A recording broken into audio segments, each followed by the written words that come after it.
Alrighty guys, welcome back to another video. This is my 2001 Ram 3500, and today we're going to be installing some new wheel speed sensors on it, and let me go ahead and show you what those look like. So these are the new sensors. They're made by Ultra Power, kind of just a generic sensor, I guess, nothing too crazy, but this is for the front wheel speed sensors. So on my truck, basically they're used for anti-lock brakes or ABS brakes. In the wintertime, it's kind of a big deal around here, especially if you hit an ice patch or something, you don't want your wheels locking up and sending you in the middle of an intersection or something crazy. So I'm gonna go ahead and replace mine. The cables are both broken. I think they got jammed in something either with suspension flex, who knows, but I'm gonna go ahead and replace them.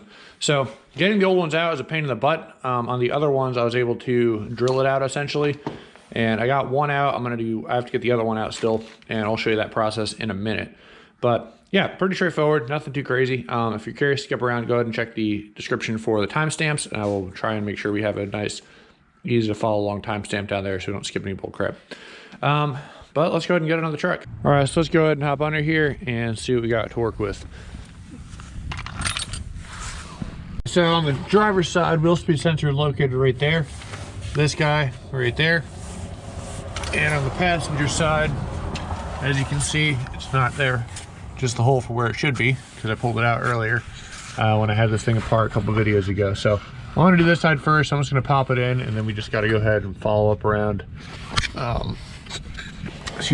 popping out the old cable right here and run it up and through, and then we might need to pop out the wheel liner. I'm not sure where it plugs into on the other side, but go ahead and kick that off. So I'm going to go ahead and start by just popping the new one in. I want to do this without taking the wheel off if I can help it, because it's just easier for me, and see how this goes.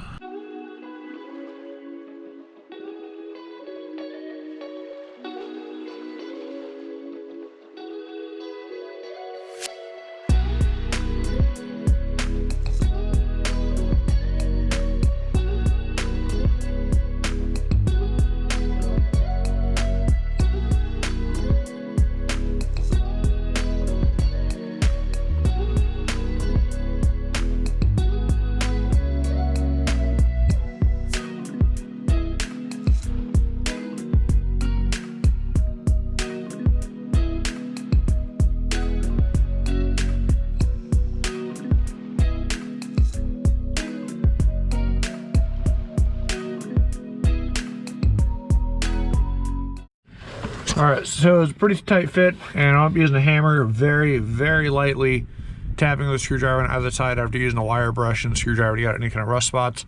I was able to knock it in that way. From there, I just rerun it up the original wiring path, and comes up. This is the old one, and it runs up somewhere up into the engine bay. So I'm gonna go ahead and go through the top side now, so you can't figure out that plug hooks up, and then go ahead and plug it in. All right, so you go on the top over here to the engine bay. Looks like, I don't know if you can see that gray plug right there, but that's what runs down. So it's right here.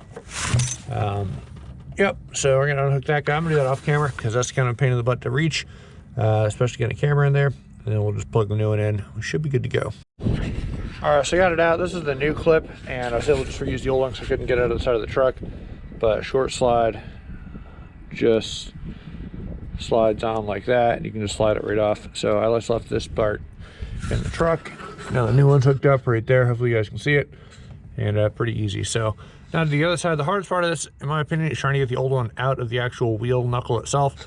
So let's go to the other side, wrestle around with that, and see what we can do. All right, so over on the driver's side, looks like they have a different size bolt in here, so that's a little interesting. We lost the original, who knows. But yeah, so we're gonna try and get this guy out without breaking it too badly.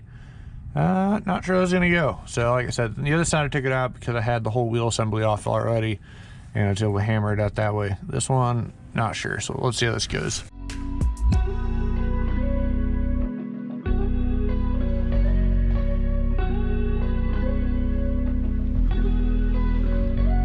Holy crap, I got very lucky. That was extremely easy to get out.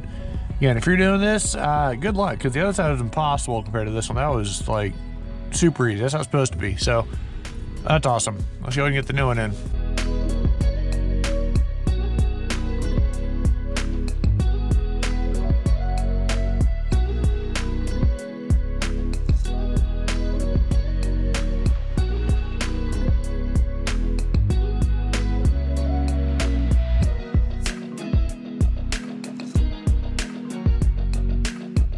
All right, so just like the other side, got it hooked up, run along the brake line, little tab right there, and then up into the fender well. It looks like it probably hooks up right around here on the fender on the inside there. So I'm gonna go ahead and hop up and see what we can do about hooking it up again. All right, took a minute to find it because it's covered in grease, but right here is our plug right there. So see if I can get it to, so this guy right here, this is our new one right there. So I just pulled it up, I just gotta unplug it and should be good. Plug the new one in, that should be take care of that. Just so you guys are aware, so your ABS module is this guy right here. And all it makes sure is that happens is that your brakes don't lock up. It's pretty much what you want. So let's plug that guy in. So that's really about it. Seems pretty good now. You won't really be able to test this until it gets like icy roads or something where I can really like stomp on it and see what happens. It's kind of hard to get this thing to slide. Conditions like this, normal asphalt, without doing something reckless. So pretty much happy with that. Nothing too crazy. And yeah, there you have it. Alrighty guys, thanks for watching. That's gonna go ahead and do it for today's video. If you stuck around this long, I did want to give you a quick little update on the Mustang. After getting the new bypass installed, I was able to open it up a little bit, a little while back now actually.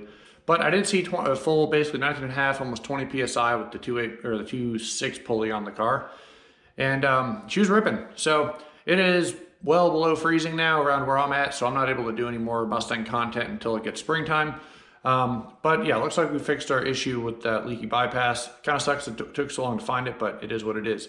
Truck's been doing good. I do have it posted for sale. There's a Facebook Marketplace ad. It's a little pricey, not gonna lie, but I feel like it's worth it. And my reasoning is I just don't really need a diesel anymore. I haven't needed it really for a while.